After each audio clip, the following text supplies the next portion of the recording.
Welcome to this video. In this video we're going to look at installing Notepad++.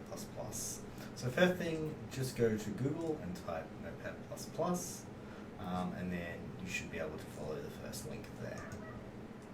Once you reach here, you see the different releases.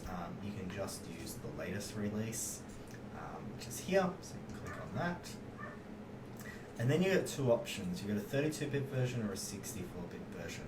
Now it's really important that you install the 32-bit version. Don't worry about what type of computer you're using. If it's 64 or a 32-bit processor, it doesn't matter. We need the 32-bit version because the 32-bit version supports plugins, and we need those plugins. So make sure you're installing this version here.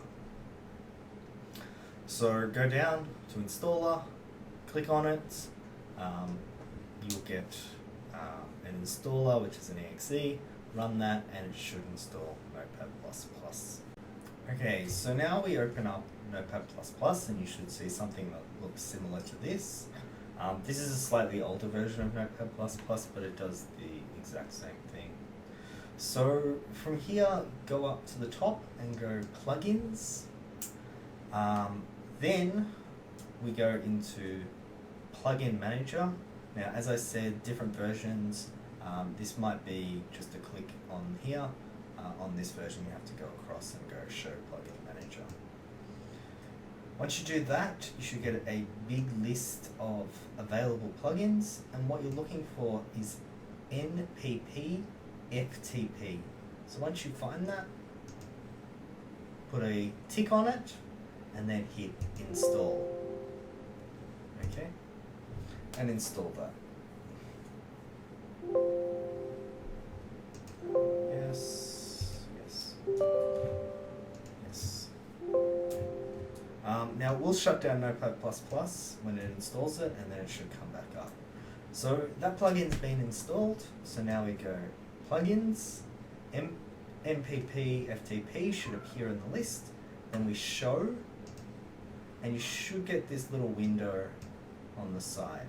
Okay, so now go to the little gear icon and go to profile settings, then hit add new, lat CS5 or whatever name you want to give it. You should see it in the list now. Then in hostname, lat cs5.cs.metro.edu.au. Connection type is SFTP or Simple File Transfer Protocol. In username, put your student number, and then password. You can put password here. Then close that. Come up here, this little connection icon, click that. Find lat CS5 in the list. For you, there should only be one there. Click lat CS5, and it should start connecting. Make sure that you are connected to the VPN while you're doing this as well. Now, if you have any problems, you can just go back to those profile settings and fix any mistakes you made if it won't connect. Once you're there, you should be able to see your files. Now, if this is your very first time, you won't see any files, and you'll be creating them in the first lab. But once you can see your files, you can open them up. Okay. And let's take an example here. So here we've got the hello world.c. Now what we want to do is we want to open that file. So we double click on it. You'll see this little download thing happens. So here we've got our text file.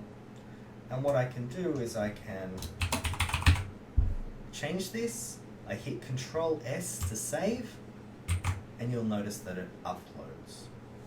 Okay, so this file is now uploaded.